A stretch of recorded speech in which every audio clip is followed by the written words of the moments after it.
Hello students, welcome back to the class. Hope you people are well. So our today's topic will be again control and coordination वाला part ही है. ठीक है. I hope आप लोगों ने notes बना लिए होंगे. And again I'm telling you, कोई भी doubts हैं, कोई भी दिक्कत परेशानी है मुझे इधर chat box में पूछ लो. IIT मध्यम की जो ऐप है और इधर ask me in the comment box. Okay. Thinking कि आप लोग notes वगैरह बना चुके हैं. ठीक है, आगे हम पढ़ते हैं control and coordination in plants. अब देखो यहाँ पे क्या है कि प्लांट्स क्योंकि आपको पता है as compared to human being वो थोड़े से कम कॉम्प्लेक्स होते हैं. ठीक है, तो वहाँ पे जैसे हमारे पास प्रॉपर डाइजेस्टिव सिस्टम है तो प्लांट्स में वो नहीं है. Same is applicable on the control and coordination पर. ठीक है, तो यहाँ पे भी कुछ चीज़ें हैं जो अवेलेबल हैं प्लांट्स में, but as compared to the human beings वो उतनी परफेक्ट नहीं है. बट दो रियल द कॉम्प्लेक्स नहीं है और आराम से वो अपना काम, उनका प्लांट्स का काम चल जाता है उसमें. ठीक है, so coming on to the control and coordination for plants. अब यहाँ पे क्या है, जैसे unlike animals plants do not have a nervous system, तो इनका कोई नर्वस सिस्टम नहीं होता है. ठीक है, फिर plants use chemical means for control and coordination, तो ये एक केमिकल मीन्स को फॉलो करते हैं for control and coordination. Next is plant. Many plant hormones are responsible for various kind of movement in plants. ठीक है, यहाँ पे भी हमने पहले पढ़ा था, उनमें भी हॉर्मोन्स रिक्वायर्ड थे एनिमल्स में. यहाँ पे भी बहुत सारे हॉर्मोन्स रिस्पॉन्सिबल होते हैं for the movement of plants. ठीक है, movement in plants can be divided into two main types. ठीक है, अब जैसे वहाँ पे नर्वस सिस्टम वॉज डिवाइडेड. ठीक है, सबका अपना अलग अलग काम था. बट यहाँ पे क्योंकि हम सिर्फ मूवमेंट से ही जज कर पा रहे हैं कंट्रोल एंड कोऑर्डिनेशन को, तो यहाँ पे movement is divided into two part. तो कौन कौन सा है, एक ट्रॉपिक मूवमेंट है और एक नास्टिक मूवमेंट है. तो थोड़ा समझने की कोशिश करना है इसमें. Just minute. ठीक है, तो यहाँ पे मैंने एक फ्लो चार्ट बनाया है ताकि थोड़ा सा आपको याद हो जाए अच्छे से. ठीक है, control and coordination in plants. अब यहाँ पे क्योंकि हम सिर्फ प्लांट का मूवमेंट ही देख रहे हैं, ठीक है, कंट्रोल एंड कोऑर्डिनेशन में मतलब कैसे वो इंटरनली कंट्रोल कर रहा है या फिर कोऑर्डिनेट कर रहे हैं उसके इंटरनल हॉर्मोन्स दैट. तो यहाँ पे दो तरीके के मूवमेंट है, एक तो ट्रॉपिक मूवमेंट है और एक नास्टिक मूवमेंट है. तो जो ट्रॉपिक मूवमेंट है that is the movement dependent on growth, मतलब सारा की सारी चीजें पे ग्रोथ पे डिपेंडेंट है. ठीक है, तो मतलब ग्रोथ होगी तो मूवमेंट होगा. ठीक है, so that is tropic movement. अब इलास्टिक मूवमेंट की बात करें तो मूवमेंट इंडिपेंडेंट ऑफ ग्रोथ, यहाँ पे ग्रोथ से कोई लेना देना नहीं है. ठीक है, और प्लस यहाँ पे क्या है, नॉर्मल मूवमेंट्स दिखाए गए हैं. ठीक है, जैसे ट्रॉपिक मूवमेंट की बात करते हैं हम, तो यहाँ पे directional movement in response to stimulus, मतलब जैसे हमने पहले पढ़ा था ह्यूमन बीइंग के केस में कि अगर कोई भी हॉट आयरन है, ठीक है, अगर आपने उसको हाथ लगाया तो सडन रिफ्लेक्स एक्शन दोगे. ठीक है, तो यहाँ पे रिस्पॉन्स टू स्टिमुलस था. सेम केस प्लांट के केस में होगा, directional movement in the response to stimulus, मतलब जिधर से स्टिमुलस मिलेगा उसी डायरेक्शन में रिस्पॉन्स करेंगे. ठीक है, बट अगर मैं नास्टिक मूवमेंट की बात करूँ तो यहाँ पे क्या है, नॉन डायरेक्शनल मूवमेंट है. ठीक है, स्टिमुलस कहीं से भी आ रहा हो, डायरेक्शनल मूवमेंट नहीं करेगा, शो करेगा. ठीक है, यहाँ पे इमीडिएट रिस्पॉन्स होता है स्टिमुलस पे. ठीक है, नास्टिक मूवमेंट्स में. अब नास्टिक मूवमेंट के एग्जांपल की अगर मैं बात करूँ तो जैसे टच मी नॉट प्लांट होता है, ठीक है, मिमोसा, तो वहाँ पे ड्रूपिंग ऑफ लीव्स होती है. Once you touch the leaf तो वहाँ ड्रूपिंग होने लगती है. ठीक है, so this is what your nastic movement. आपने भले उसकी टिप को छुआ हो, इधर you touch the last portion, but वो पूरी शुरू से आखिर तक क्लोज होती चली जाएगी. ठीक है, coming on to the tropic movements, तो यहाँ पे जैसे मैंने बताया था in response to the stimulus direction में ही पर्टिकुलर ग्रो करेंगे. तो यहाँ पे फोटोट्रॉपिज्म. फोटोट्रॉपिज्म क्या है, movement toward the light. Geotropism by the name itself आपको पता चल रहा होगा, मूवमेंट टुवर्ड्स द ग्रेविटी. हीमोट्रॉपिज्म क्या है, मूवमेंट टुवर्ड्स केमिकल्स या फिर growth of the pollen grain, sorry pollen tube towards ovule. ठीक है, नेक्स्ट आते हैं hydrotropism.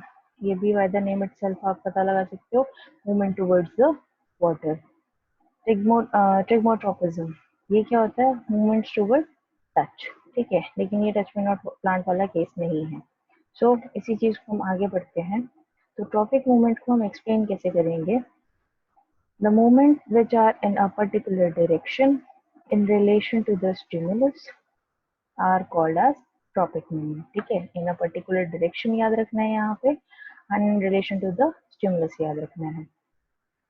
Tropic movements happen as a result of growth of a plant part in a particular direction, ठीक है। Again and again directional उस पर focus कर रहे हैं, ठीक है। अब ये फॉलोइंग टाइप के होते हैं, अभी जो हमने ऊपर पढ़े थे, ठीक है। कौन कौन से? They are of the following type, जैसे geotropic movement, the growth of the plant part in response to the gravity is known as geotropic movement. अब यहाँ पे एग्जाम्पल क्या है? Root usually show positive geotropism, क्यों? क्योंकि ग्रेविटी के साथ ही जाती है वो, ठीक है, तो वो डायरेक्शन में जाती है ग्रेविटी की, तो पॉजिटिव जियोट्रोपिज्म हो गया। और अगर शूट की बात करें तो जो स्टेम होती है वो यूजुअली शो करती है नेगेटिव जियोट्रोपिज्म, ठीक है। तो नेगेटिव में क्या हुआ? मतलब शूट ऊपर की तरफ जाती है लेकिन रूट नीचे जाता है, ठीक है। तो ये हो गया आपका जियोट्रॉपिक मूवमेंट। ओके, फोटोज इसकी एक बार मैं आपको शो कर देती हूँ ताकि थोड़ा सा ज़्यादा क्लियर हो जाएगा। दिस इज योर, अब देखो, जस्ट मिनट, ये है जियोट्रॉपिज्म, ठीक है। क्या? रूट्स जो है वो इनसाइड द सॉइल जा रही है, ठीक है। ये पॉजिटिव जियोट्रॉपिज्म है और ये नेगेटिव जियोट्रॉपिज्म है।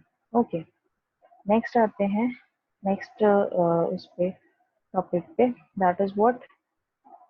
फोटोट्रॉपिज्म। अब फोटोट्रॉपिज्म में क्या होता है? The growth of the plant part is in response to the light, light जहाँ पे भी होगी उस तरफ ग्रो करेगा। तो यहाँ पे फोटोट्रॉपिक मूवमेंट्स में क्या होगा? Stem usually show positive phototropic movement, ठीक है, while roots usually show negative phototropic movement। Obviously root नीचे की तरफ ग्रो करती हैं तो वहां पे तो लाइट होती नहीं है, लेकिन स्टेम जो है वो लाइट की तरफ ही ग्रो करती है, ठीक है। अब यहाँ पे एक छोटा सा एग्जाम्पल है, इसका ये एक्सपेरिमेंट है, ठीक।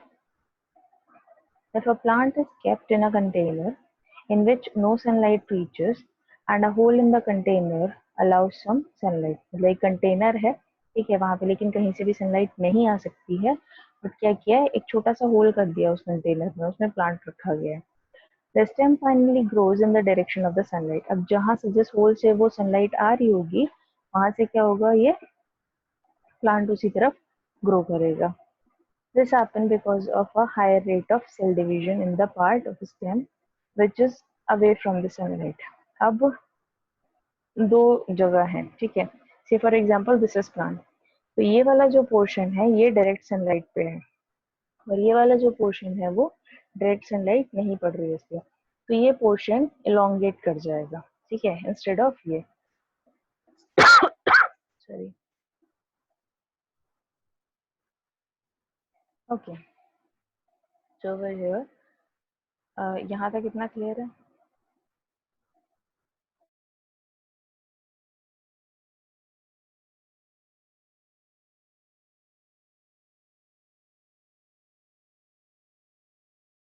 Okay, now coming on to the next part.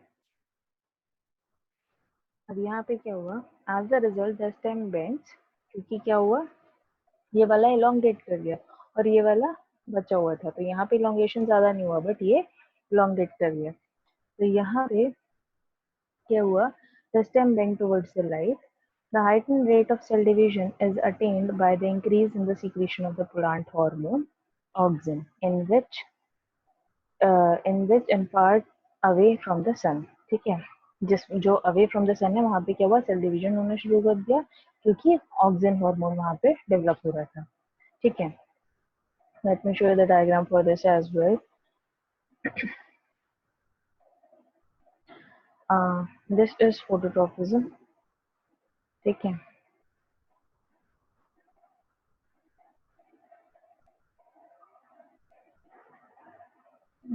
Just a minute, these diagrams are okay.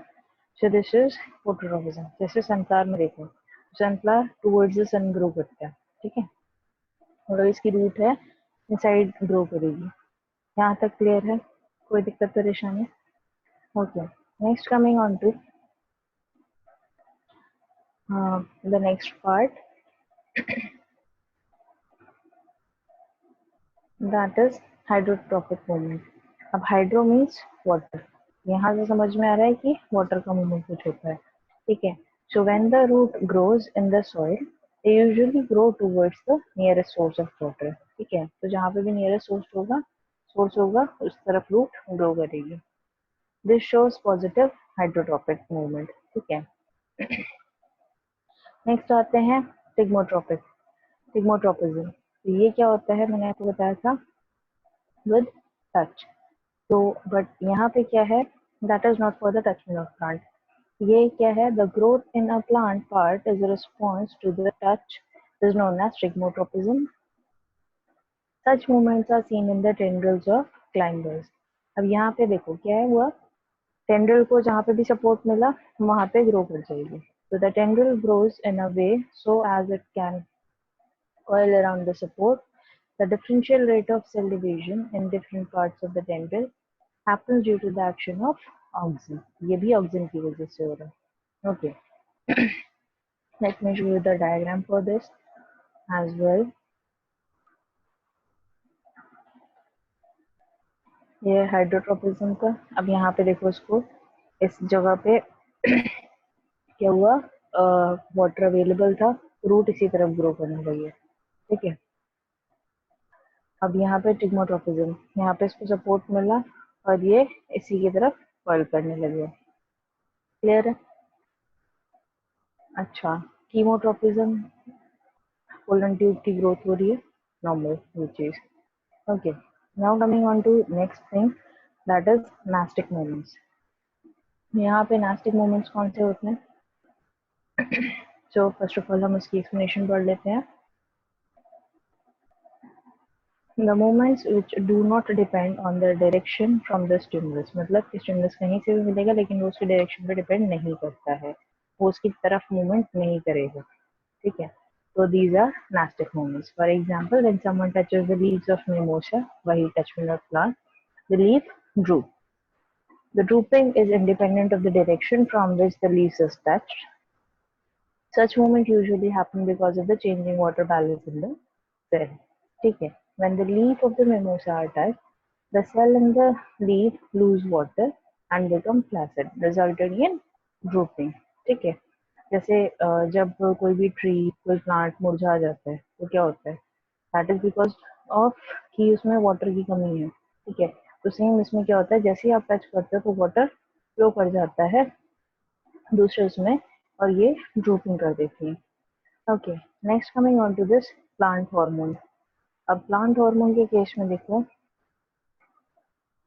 Plant hormones में क्या है, these are again some chemicals जो यूज हो रहे हैं एज फॉर ग्रोथ वगैरह राइपनिंग के लिए, ठीक है। तो यहाँ पे डिफरेंट प्लांट हार्मोन्स दिए गए हैं। तो how will you explain these? These are the chemicals which help to coordinate growth, development and response to the environment, ठीक है।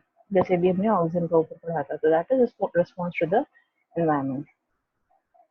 अ plant hormone and their function. तो यहाँ पे क्या है, ऑक्सीजन, ये क्या है, शूट टिप पे बेसिकली मिलता है और सेल इलोंगेशन में हेल्प करता है, ठीक है। साइटोकाइनिन सेल डिवीजन के लिए हेल्प कर रहा है।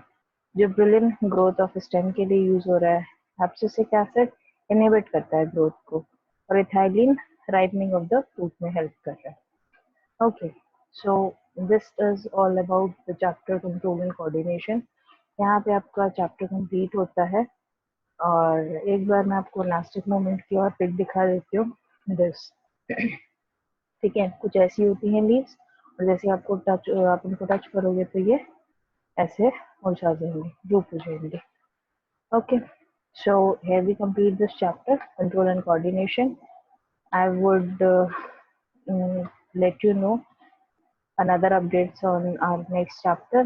But हाँ, reproduction in organisms पढ़ लेना, ठीक है, इसके notes बना लेना, that will be enough. Okay, thank you so much class, bye.